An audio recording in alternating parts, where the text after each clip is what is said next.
আলাইকুম সবাইকে, welcome to another new video of management second paper. আমরা এইচএসসি এর ম্যানেজমেন্ট সেকেন্ড পেপারের যে অধ্যায়টা পড়ছি সেটা হচ্ছে নেতৃত্ব। এই নেতৃত্ব এটা কিন্তু ব্যবস্থাপনা প্রক্রিয়ার অন্যতম একটা গুরুত্বপূর্ণ কাজ।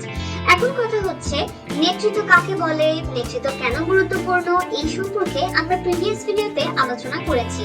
এই ভিডিওতে আমরা এই নেতৃত্ব এই অধ্যায়ের আরো একটা ইম্পর্টেন্ট টপিক সম্পর্কে জানবো। এখন এর আগে যদি আমি বলতে চাই সেটা হচ্ছে কি, হাতের 5 আঙ্গুল যেমন সমান নয়, তেমনি সব নেতা যে একই ধরনের নেতৃত্ব অনুসরণ করবে বা নেতৃত্ব পদ্ধতি অনুসরণ করবে তা কিন্তু নয়। কোনো কোনো নেতা মনে করতে পারেন যে আসলে যারা কর্মী আছে তারা আসলে নিজে থেকে কাজ করতে চাবে না, তাদেরকে ভয় দেখিয়ে বা তাদেরকে শাস্তির হুমকি দিয়ে তাদের কাছ থেকে কাজ আদায় করতে হবে। আবার কোনো কোনো নেতা মনে করেন যে যারা কর্মী আছে তারা যদি কোনো একটা কাজ না করতে পারে, অথবা কোনো একটা কারণেই করতে পারেনি, তো কি সমস্যার কারণে তার এই টার্গেটটা পূরণ হয়নি বা তার অ্যাসাইন টাস্কটা সে করতে পারেনি, সেই সমস্যাটা খতিয়ে দেখা দরকার। আবার কোনো নেতা মনে করে কি যে শুধুমাত্র টার্গেট সেট করে দিলেই হবে, এরপরে আর দেখা লাগবে না যে কর্মীরা করতে কাজটা করতে কি কোনো প্রবলেম ফেস করছে কিনা, এই সম্পর্কে জানার আমার কোনোই দরকার নেই। তো এক এক ধরনের নেতা কিন্তু এক এক ধরনের পদ্ধতি ফলো করে থাকে।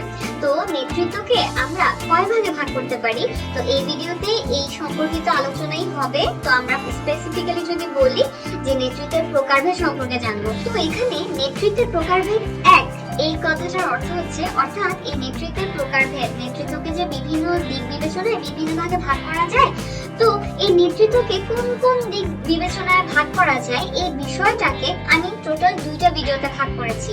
তো এই ভিডিওতে আমরা প্রথম ভাগটা জানবো, পরবর্তী ভিডিওতে আমরা বাকি অংশগুলো জানবো, বাকি দিকটা জানবো, যেটার উপর ভিত্তি করেও নেতৃত্বকে বিভিন্ন ভাগে ভাগ করা যায়। তাহলে এই জন্যই এখানে 2টা ভিডিওর থ্রুতে আমরা নেতৃত্বের প্রকারভেদ সম্পর্কে নেতৃত্বের প্রকারভেদ এই টপিকটা কভার করব। আশা করি বিষয়টা আমি তোমাদেরকে বুঝাতে পেরেছি। তাহলে যদি আমরা ওভারঅল চিন্তা করি যে নেতৃত্বকে আমরা কয় ভাগে ভাগ করতে পারি, নেতৃত্বকে কিন্তু বিভিন্ন দিক বিচারে কিন্তু ভাগ করা যেতে পারে। একটু আগে যেরকম আমি বললাম যে এক একজন নেতা কিন্তু এক এক রকম নেতৃত্ব পদ্ধতিকে তারা হচ্ছে যে ভালো মনে করে থাকে, বা এক এক রকম নেতৃত্ব দানকে তারা অগ্রাধিকার দিয়ে থাকে। এখন নেতৃত্ব কেমন হবে সেটা তার নেতার চিন্তা ভাবনা এবং মন মানসিকতার উপর কিন্তু ডিপেন্ড করে। সেই সাথে যারা অনুসারীরা আছে বা কর্মীরা যারা আছে তাদের মান, তারপর হচ্ছে প্রতিষ্ঠানের ওয়ার্ক এনভায়রনমেন্ট কেমন, তারপর হচ্ছে প্রতিষ্ঠানের সংস্কৃতি কিরূপ, এই জিনিসগুলো দ্বারাও কিন্তু এই নেতৃত্ব প্রভাবিত হয়ে থাকে। অর্থাৎ এই দিকগুলো বিচারেও কিন্তু নেতৃত্বের বিভিন্ন পদ্ধতি ব্যবহৃত এবং প্রচলিত। তো একটু আগে আমি বললাম না যে প্রকারভেদগুলোকে আমি ভাগ করেছি, তো এই ভিডিওতে আমরা জানবো আনুষ্ঠানিকতা বিচারে নেতৃত্বকে কয় ভাগে ভাগ করা যায় এবং ক্ষমতা প্রয়োগের ধরন বিচারে নেতৃত্বকে কয় ভাগে ভাগ করা যায় সেই সম্পর্কে। তাহলে চলো, অনেক কথা তো বলে ফেললাম, এখন কথা হচ্ছে মেইন আলোচনাটা শুরু করি। তাহলে আমরা প্রথমেই জানি আনুষ্ঠানিকতা বিচারে নেতৃত্বকে কয় ভাগে ভাগ করা যায় সেই সম্পর্কে। এবং হ্যাঁ, তোমরা অলরেডি চিত্রতে দেখতেই পাচ্ছ যে 2 ভাগে ভাগ করা যায়, একটা হচ্ছে আনুষ্ঠানিক নেতৃত্ব, একটা হচ্ছে অনানুষ্ঠানিক নেতৃত্ব। তো এই আনুষ্ঠানিক নেতৃত্ব আর অনানুষ্ঠানিক নেতৃত্ব কাকে বলে এইটাই এখন আমরা জানবো। তাহলে চলো শুরু করা যাক। সেটা হচ্ছে যে প্রথমেই আসা যাক আনুষ্ঠানিক নেতৃত্ব এটা কাকে বলে। হ্যাঁ, তো এখন মনে করো একজন উৎপাদন ব্যবস্থাপক, একজন উৎপাদন ব্যবস্থাপক কিন্তু তার এই উৎপাদন ব্যবস্থাপক পদের কারণেই স্বভাবতই দেখা যায় যে সে তার অবস্থানদের উপর কিন্তু অধিক মাত্রায় কর্তৃত্বশালী হয়ে থাকে। হ্যাঁ, এবং এভাবে করেই কিন্তু তিনি নেতৃত্ব লাভ করে থাকে তার এই উৎপাদন ব্যবস্থাপক পদের ফলে। তাহলে আমরা সংগঠিতকরণ বা সংগঠনে করেছিলাম না যে প্রতিষ্ঠানের উদ্দেশ্য অনুযায়ী কাজকে বিভিন্ন ভাগে ভাগ করা হয়, তারপর প্রত্যেকটা বিভাগ উপবিভাগের দায়িত্ব কর্তৃত্ব নির্দিষ্ট করা হয় এবং অর্পণ করা হয়। তো এখন কথা হচ্ছে, আমি যেটা বোঝাতে চাচ্ছি, প্রতিষ্ঠানে বিভিন্ন পদে বিভিন্ন কর্মী কিন্তু কর্মরত থাকে। এখন কথা হচ্ছে, কোন একজন কর্মী তার পদের কারণেই যখন নেতৃত্ব লাভের অধিকারী হয়ে ওঠে, অর্থাৎ এই আনুষ্ঠানিক সংগঠন কাঠামোতে পদমর্যাদা হতে যে নেতৃত্বের সৃষ্টি হয় তাকেই বলা হয় আনুষ্ঠানিক নেতৃত্ব। ওকে, অর্থাৎ এখানে যেরকম বললাম যে উৎপাদন ব্যবস্থাপক, সে তার এই পদের কারণেই অটোমেটিক্যালি স্বভাবতই হচ্ছে যে প্রাতিষ্ঠানিক নিয়ম অনুযায়ী সে হচ্ছে অধস্তনদের উপর কিন্তু কর্তৃত্বশালী এবং নেতৃত্বের ক্ষমতাও সে লাভ করেছে। তো এই কারণে এইভাবেই পদমর্যাদা হতেই যে নেতৃত্বের সৃষ্টি হয় তাকেই বলা হয় আনুষ্ঠানিক নেতৃত্ব। অর্থাৎ আনুষ্ঠানিক সংগঠন কাঠামোতে পদমর্যাদা হতে যে নেতৃত্বে সৃষ্ট হয় তাকে আনুষ্ঠানিক নেতৃত্ব বলে। আশা করি বুঝতে পারলাম। এরপরে আনুষ্ঠানিকতা বিচারে নেক্সট যেই ভাগটা আমরা পড়বো নেতৃত্বে, সেটা হচ্ছে অনানুষ্ঠানিক নেতৃত্ব। তো বৃহদায়তন প্রতিষ্ঠানগুলোতে তো অনেক মানুষ একসাথে কাজ করে, তাই না? এরকম কিন্তু হতেই পারে যে একদল লোক যাদের হচ্ছে যে তোমার জন্মস্থান হয়তো বা একই এরিয়া থেকে, তো তাদের মধ্যে একটু সখ্যতা গড়ে উঠলো। তো এভাবেই কিন্তু অনানুষ্ঠানিক নেতৃত্বের সূচনাটা হয়।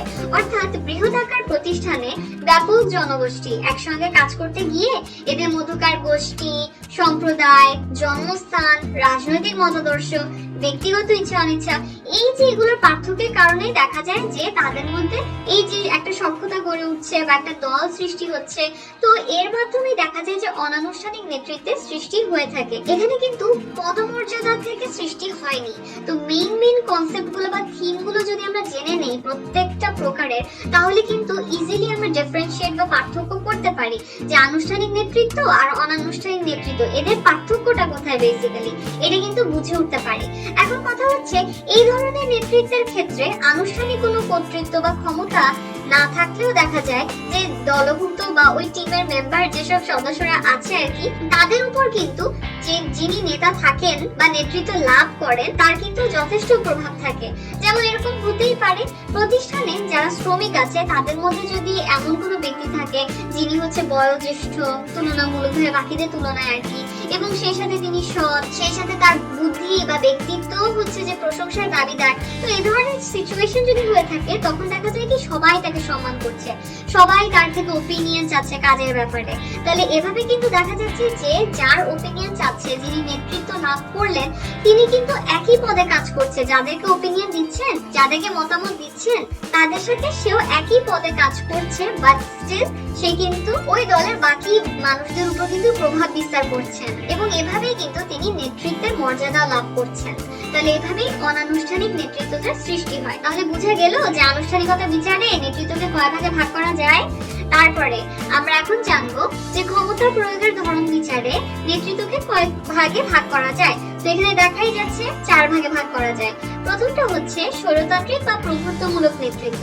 অর্থাৎ এখানে আমরা জানছি যে ক্ষমতা প্রয়োগের ধরন বিচারে তোমার নেতৃত্বকে কয় ভাগে ভাগ করা যায়। তাহলে ফার্স্টে আসছে স্বৈরতান্ত্রিক বা প্রভুত্বমূলক নেতৃত্ব। তো এই ধরনের নেতৃত্বের ক্ষেত্রে যেটা হয় কি, স্বৈরতান্ত্রিক বা স্বৈরতন্ত্র এই শব্দগুলো শুনলেই কিন্তু আমরা বুঝতে পারি যে এখানে আসলে বোঝানো হয় কি যে একজনই মূলত হচ্ছে যে তোমার ক্ষমতা নিজের কাছে কুক্ষিগত করে রাখবে। তো এই ধরনের নেতৃত্বের ক্ষেত্রে এটাই হয়। আসলে এখানে হয় কি, যিনি নেতা থাকেন তিনি সব ক্ষমতা, কর্তৃত্ব, পাওয়ার নিজের কাছে কুক্ষিগত করে রাখেন, জমা করে রাখেন এবং তার যেটা মন চায় সেই অনুযায়ী তার ইচ্ছা মতোই তিনি সিদ্ধান্ত গ্রহণ করে। এবং এটা না নেতিবাচক হিসেবেই হচ্ছে ধরা হয়, কারণ এই ক্ষেত্রে কিন্তু দেখা যায় যে যারা কর্মীরা থাকে তাদেরকে ভয় ভীতি প্রদর্শন করে বা হচ্ছে যে তাদেরকে শাস্তি দিবে এই হুমকি দিয়ে এভাবে করেই কিন্তু কাজ আদায়ের চেষ্টা করা হয়ে থাকে। তো এর ফলে যে জিনিসটা হয় যে নেতা কিন্তু এখানে তিনি যেটা ভালো ভাবছেন সেটাই হচ্ছে যে তিনি ডিসিশন হিসেবে নিচ্ছেন। তো এটা তাকে অনেক ফ্রিডম দেয় বা স্বাধীনতা দেয় বা তিনি অনেক স্বাচ্ছন্দ্যেই কাজ করতে পারেন। কিন্তু যারা কর্মীরা আছে তারা কিন্তু অনেক আতঙ্কে থাকে এবং তাদেরকে যেহেতু শাস্তির হুমকি দেওয়া হয়, তাদেরকে ভয় ভীতি দেখানো হয়, এটা কিন্তু কর্মীরা কিন্তু সন্তুষ্ট থাকে না এই ধরনের নেতৃত্বের উপরে। নেক্সট সেই ধরনটা সম্পর্কে পড়বো সেটা হচ্ছে পিতৃসুলভ নেতৃত্ব। এটা হচ্ছে এই যে স্বৈরতান্ত্রিক নেতৃত্ব যেটা ছিল না, এটার উন্নত সংস্করণ। যেমন যখন মোবাইলের আপডেটেড ভার্সন আসে তখন আমরা কি দেখি, আরো বেশি ফাংশন অ্যাড হয়, আরো বেশি সুবিধা হচ্ছে যে যুক্ত হয়, তাই না? তো স্বৈরতান্ত্রিক বা প্রভুত্বমূলক নেতৃত্বেরই উন্নত সংস্করণ হচ্ছে এই পিতৃসুলভ নেতৃত্ব। এই ক্ষেত্রে না যে দুইটা পক্ষ থাকে এই নেতৃত্বের ক্ষেত্রে, একদল হচ্ছে যারা হচ্ছে নেতৃত্ব দান করে বা নেতা যিনি থাকেন, আরেক দল হচ্ছে যারা অনুসারী থাকে বা অধস্তন যারা থাকে। তো এই যে নেতা এবং অনুসারীদের মধ্যে না এই ধরনের নেতৃত্বের ক্ষেত্রে পিতা আর সন্তানের মধ্যে যে সম্পর্ক থাকে ওরকম সম্পর্ক লক্ষ্য করা যায়। আর নেতা না এই ক্ষেত্রে অনেক সদয় থাকেন এবং কর্মীরা চাইলে কমপ্লেইন করতে পারে, তাদের কাজ সম্পর্কে কি কি প্রবলেম আছে এগুলো বলতে পারে এবং সেই সাথে যিনি নেতা থাকেন তিনিও খুবই ভালোভাবে বা হচ্ছে সুন্দরভাবে হচ্ছে যে বা ভালো ব্যবহারের মাধ্যমে হচ্ছে যে কাজ আদায়ের চেষ্টা করে থাকেন এবং যারা কর্মীরা আছে তাদের সাথে একটা সুন্দর সম্পর্ক সৃষ্টি করা, তারপর হচ্ছে যে ক্ষমতা সুরক্ষা এবং সেই সাথে পরিবেশ পরিস্থিতি বুঝে কর্মীদেরকে কিভাবে কাজে লাগানো যায় সেই জিনিসটার সাথেই কিন্তু এই পিতৃসুলভ নেতৃত্ব সম্পর্কিত। এবং এরূপ তত্ত্বের উদ্ভাবক না বলা হয় E.F. ফিডলারকে। তো এভাবেই পিতৃসুলভ নেতৃত্ব হচ্ছে যে গঠিত হয়ে থাকে, যেটা অবশ্যই স্বৈরতান্ত্রিক বা প্রভুত্বমূলক নেতৃত্বের উন্নত সংস্করণ। এবং এই ক্ষেত্রে কিন্তু কর্মীদেরকে ভয় দেখানো হয় না, বরং তাদের কমপ্লেইনটাকে শোনা হয়। এবং সেই সাথে পিতা যেমন সন্তানদেরকে অনেক স্নেহ করেন এবং পিতার কাছে যেমন সন্তানরা নির্দ্বিধায় তাদের কোনো সমস্যা বলতে পারে, ঠিক সেভাবেই কিন্তু এই ধরনের নেতৃত্বের ক্ষেত্রে এটা দেখা যায়। নেক্সট হচ্ছে গণতান্ত্রিক বা অংশগ্রহণমূলক নেতৃত্ব। তো এই ধরনের নেতৃত্ব কি? এই ধরনের নেতৃত্ব হচ্ছে স্বৈরতান্ত্রিক বা প্রভুত্বমূলক নেতৃত্বের পুরো অপোজিট। অর্থাৎ স্বৈরতান্ত্রিক বা প্রভুত্বমূলক নেতৃত্বে দেখা যায় যে কর্মীদের ওপিনিয়ন দেওয়ার কোনো জায়গাই থাকে না এবং নেতা যা বলে তাকে সেটা করতেই হয়, মানে কর্মীদেরকে সেটা করতেই হয়। কিন্তু গণতান্ত্রিক বা অংশগ্রহণমূলক নেতৃত্ব এটা কাকে বলে? এই ক্ষেত্রে কিন্তু এই যে আমরা স্বৈরতান্ত্রিকে পড়েছিলাম না যে এখানে সব ক্ষমতা নিজের কাছে কুক্ষিগত করে রাখে, কিন্তু গণতান্ত্রিক বা অংশগ্রহণমূলক নেতৃত্ব কিন্তু পুরাই অপোজিট। এখানে কিন্তু যিনি নেতা থাকেন তিনি সব ক্ষমতা নিজের কাছে কেন্দ্রীভূত করে রাখেন না, প্রয়োজনীয় কর্তৃত্ব তিনি অধস্তনদেরকেও কিন্তু দিয়ে থাকেন। এবং আধুনিক ব্যবস্থাপনার ক্ষেত্রে কিন্তু এই ধরনের নেতৃত্ব পদ্ধতি বেশি অনুসরণ করা হয়, এই ধরনের নেতৃত্বই বেশি ব্যবহার করা হয় আর কি। এবং এর ফলে কি হয়, যেহেতু অংশগ্রহণ করার একটা সুযোগ পেয়ে থাকে কর্মীরা, তো এর ফলে কিন্তু তাদের মনোবল বৃদ্ধি পায়, তাদের দক্ষতাও বেড়ে ওঠে, তাদেরকেও যেহেতু কিছু কর্তৃত্ব দেওয়া হয়ে থাকে, তো এই জন্য কিন্তু তারাও নিজেদের দক্ষতা বৃদ্ধির একটা সুযোগও পেয়ে থাকে। সেই সাথে তারা স্বতঃস্ফূর্তভাবে কিন্তু কাজও করতে পারে এবং তাদের নৈতিকতাও কিন্তু বৃদ্ধি পায়। কেননা তাকে যে কাজের জন্য কর্তৃত্ব দেওয়া হয়েছে সেই কাজটা যদি সে ঠিকঠাক ভাবে না করে তখন তো জবাবদিহিও তাকেই করতে হবে। তাহলে এভাবেই গণতান্ত্রিক বা অংশগ্রহণমূলক নেতৃত্ব এটা গঠিত হয়ে থাকে। নেক্সট হচ্ছে মুক্ত বা লাগামহীন নেতৃত্ব। তো এই ধরনের নেতৃত্বের বৈশিষ্ট্য কি? এখানে যারা অধস্তনরা আছে না, তারা না লাগামহীন স্বাধীনতা ভোগ করে বা অবাধ স্বাধীনতা ভোগ করে। তো এইখানে কি হয়, যিনি নেতা থাকেন তিনি না একটু কাজের প্রতি উদাসীন থাকে বা কর্মবিমুখ হয় এবং অধস্তনদের কাছ থেকে তিনি নিজেকে দূরেই রাখেন। আর এই ধরনের নেতৃত্বের ক্ষেত্রে আরো দেখা যায় কি যে নেতা কি করেন, লক্ষ্য নির্ধারণ করে দেন যে এটা হচ্ছে লক্ষ্য, কিন্তু এই লক্ষ্য বাস্তবায়নের সময়ও তো বিভিন্ন ধরনের কাজ করতে হয়, কর্মীরা যাতে মোটিভেশন পায় সেই জন্য কাজ করতে হয়, আবার সেই সাথে কাজটা ঠিকমতো হচ্ছে কিনা মনিটরও করতে হয়। কিন্তু এই যে মুক্ত বা লাগামহীন নেতৃত্বের ক্ষেত্রে যিনি নেতা থাকেন তিনি খালি লক্ষ্য স্থির করে দেন, ওই লক্ষ্য বাস্তবায়ন করার ক্ষেত্রে তার কোনো ভূমিকাই থাকে না। অধস্তনরাই ঠিক করে যে কি কি কাজ করা লাগবে, কিভাবে কাজ করা লাগবে এবং তারাই এটা বাস্তবায়নের চেষ্টা চালায়। তো এই ধরনের নেতৃত্বের তো কোনো ভূমিকা নেই, কারণ একজন নেতার কাজই তো এটা যে তিনি কি করবেন, কর্মীদের লক্ষ্য মানে পরিচালিত করবেন। এই ক্ষেত্রে কিন্তু তার দেখা দরকার যে কাজগুলো ঠিক মতো হচ্ছে কিনা, তারপর হচ্ছে কর্মীরা কোনো প্রবলেম ফেস করছে কিনা। কিন্তু ওই জায়গায় যদি নেতা কর্মবিমুখ হয় এবং তিনি যদি অধস্তনদের থেকে নিজেকে দূরেই রাখে, তাহলে তো এটা আসলে নেতৃত্বের যে উদ্দেশ্যটা সেই উদ্দেশ্যটা পূরণ হতে দেয় না। এবং এর ফলস্বরূপ দেখা যায় কি প্রতিষ্ঠানে বিশৃঙ্খলাও দেখা দেয় এবং সেই সাথে যারা অনুসারীরা আছে তারাও স্বেচ্ছাচারী হয়ে ওঠে, অর্থাৎ তাদের যা ইচ্ছা তারা ওভাবেই কাজ করতে থাকে বা হচ্ছে যে কাজে গাফিলতিও তারা করে। তো ইত্যাদি প্রবলেম কিন্তু দেখা যায় মুক্ত বা লাগামহীন নেতৃত্বে। তাহলে আমি যদি একটু সাম আপ করি, তাহলে আমরা নেতৃত্বের প্রকারভেদ পার্ট 1 এই ভিডিওটাতে কি কি জানলাম, যে নেতৃত্বকে আনুষ্ঠানিকতা বিচারেও বিভিন্ন ভাগে ভাগ করা যায়, ক্ষমতা প্রয়োগের ধরন বিচারেও বিভিন্ন ভাগে ভাগ করা যায়, দৃষ্টিভঙ্গি বিচারেও বিভিন্ন ভাগে ভাগ করা যায়। এই ভিডিওতে আমরা আলোচনা করলাম আনুষ্ঠানিকতা বিচারে কয় ভাগে ভাগ করা যায় আর ক্ষমতা প্রয়োগের ধরন বিচারে নেতৃত্বকে কয় ভাগে ভাগ করা যায়। আমরা জানলাম আনুষ্ঠানিকতা বিচারে নেতৃত্বকে দুটা ভাগে ভাগ করা যায়, আনুষ্ঠানিক নেতৃত্ব আর অনানুষ্ঠানিক নেতৃত্ব।